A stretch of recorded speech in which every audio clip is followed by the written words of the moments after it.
केम छो बाळ मित्रों, मजामां ने? आजे धोरण 9 विषय हिंदी में आपणे व्याकरण में जोईशुं मुहावरा। पाना नंबर छे आनो 11।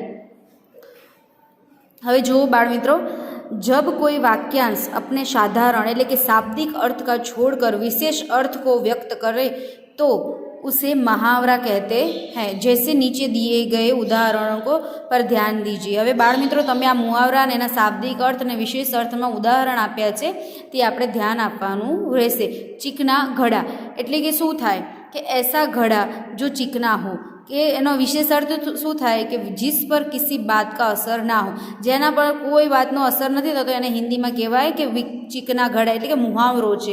होठ काटना एटले के होठको काटना शाब्दिक अर्थ। विशेष अर्थ शू थाय कि आश्चर्य में पड़ना एटले के आपणे आश्चर्य में थई जाए ने एटले हिंदी में एम के विशेष अर्थ एनो छे कि आश्चर्य में पड़ना। रात दिन एक करना एटले के रात और दिन को एक करना, कड़ी मेहनत करना विशेष अर्थ। मुहावरों के प्रयोग में निम्नलिखित सावधानियों बरतनी चाहिए। हवे आमां जे आपणे सावधानी मुहावरा वखते करवानी छे ई आपणे जोईए कि मुहावरों का प्रयोग उनके असली रूपों में ही करना चाहिए। उनके शब्द बदले नहीं जा सकते एटले के एना जे मुहावराना शब्द होय ने आपणे एना बदली ना शकीए, एना ए ज शब्दमां आपणे लखवानुं होय छे। कि जैसे अक्ल का दुश्मन एक मुहावरा है, यदि उसके स्थान पर अक्ल का शत्रु प्रयोग किया जाए या 9-2-11 होना की जगह 8-3-11 होना किया जाए तो स्वरथा अनुचित है कि ये बराबर नहीं। मुहावरे वाक्यों में ही शोभते हैं, अलग नहीं। जैसे यदि कहे कान काटना तो इसका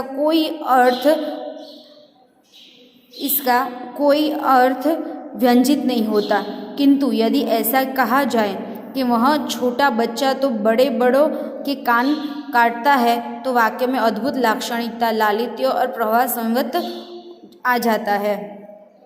मुहावरे का प्रयोग करते समय इस बात का सदैव ख्याल रखना चाहिए कि समुचित परिस्थिति, पात्र, घटना और प्रसंग का वाक्य में उल्लेख अवश्य हो।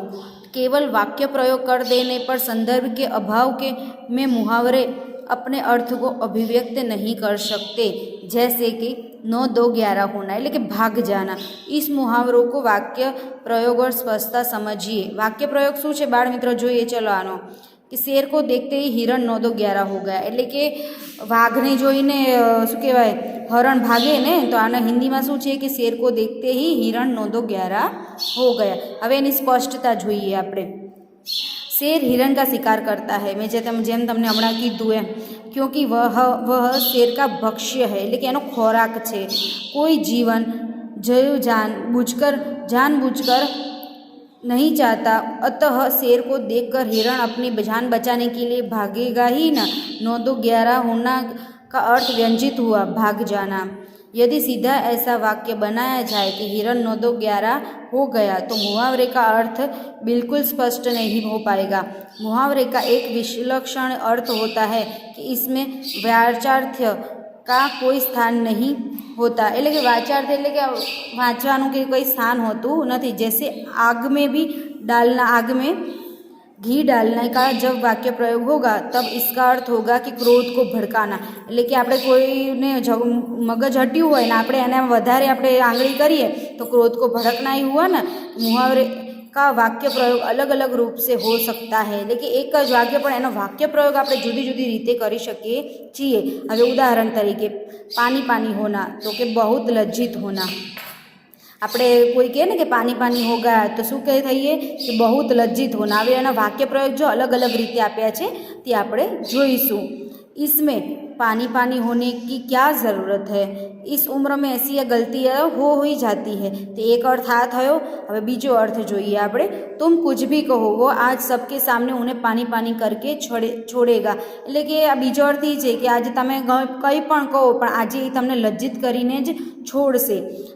त्रीजो अर्थ कि बात में जरूर दम है तभी तो वह व्यक्ति आज मेरे सामने पानी पानी है, एटले के वातमां दम छे एटले तो आज ई माणस मारी सामे पानी पानी छे। हवे चौथो अर्थ जोईए आपणे।